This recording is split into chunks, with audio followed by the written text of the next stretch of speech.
নির্বাচনের তৃতীয় ও চূড়ান্ত দফার ভোট গ্রহণ। এবার লড়াই হবে প্রথম দফার শীর্ষ দুই প্রার্থী মধ্য ডানপন্থী ইমানুয়েল ম্যাক্রন ও ডানপন্থী মারি লো পেনের মধ্যে। সবশেষ জনমত জরিপগুলোতে এগিয়ে আছেন তরুণ নেতা ম্যাক্রন।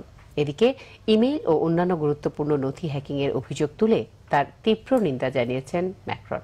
ফ্রান্স থেকে আরো জানাচ্ছেন ইউরোপ প্রতিনিধি ফয়সাল আহমেদ দীপ।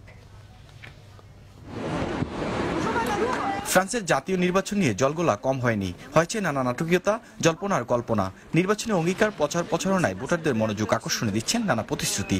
কে হবেন পালে দু এলিজের বাসিন্দা? প্রথম ধাপে 11 জন প্রার্থী 9 জনকে পেছনে পেলে শীর্ষে থাকা দুই প্রার্থী মধ্য উদারপন্থী ইমিনেল মাক্রো আর কঠোর ডানপন্থী নেত্রী মারিন লো পেন ভোটযুদ্ধে লড়বেন। নির্বাচনকে ঘিরে ফ্রান্স প্রবাসী ও অভিবাসীদের মনে রয়েছে নানা সংশয়। লো পেনের উদ্ভট আর অভিবাসী বিদ্বেষী বক্তব্যে চোখে বাজ পড়লেও আশার সঞ্চার ইমিনেল মাক্রো। ফ্রান্স নির্বাচনের শেষ সময়ে আমরা ডিভাইড এবং প্রচারণায় বোঝা যাচ্ছে যে ম্যানুয়েল ম্যাক্রো এগিয়ে আছে।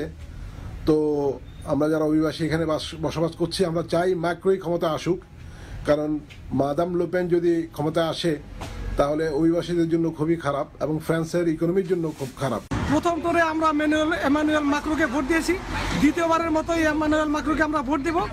হঠাৎ করে আলোচনায় আসা তরুণ নেতা ইমিনেল মাক্রোকেই সর্বশেষ জরিপ ও বিতর্কে এগিয়ে রেখেছেন ফরাসি জাতি ও গণমাধ্যম। তরুণদের কাছেও বেশ জনপ্রিয় ইমিনেল মাক্রো। আমি ম্যানুয়েল ম্যাক্রনকেই সমর্থন করছি।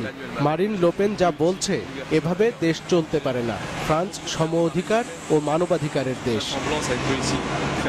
পরিসংখ্যান আর জনজরিপ সবকিছু ঠিক থাকলে ফ্রান্সের প্রেসিডেন্ট হতে যাচ্ছেন কম বয়সী তরুণ ইমিনেল মাক্রোই। কথার ফুলঝুরি ছড়িয়ে সার্কোজি কিংবা হোলান্দ ক্ষমতায় আসলেও হতাশ হয়েছেন ফরাসি জাতি। নেপোলিয়ন বোনাপার্ট কিংবা জ্যাক শিরাকের পর এখনো পর্যন্ত নেতা সংকটে রয়েছেন ফরাসি জাতিরা। তবে কি ফ্রান্সের ইতিহাসে সবচেয়ে কম বয়সী প্রেসিডেন্ট হতে যাচ্ছেন ইমানুয়েল মাক্রো? এটাই এখন দেখার বিষয়। ফয়সাল আহমেদ দীপ, বাংলা ভিশন, প্যারিস, ফ্রান্স।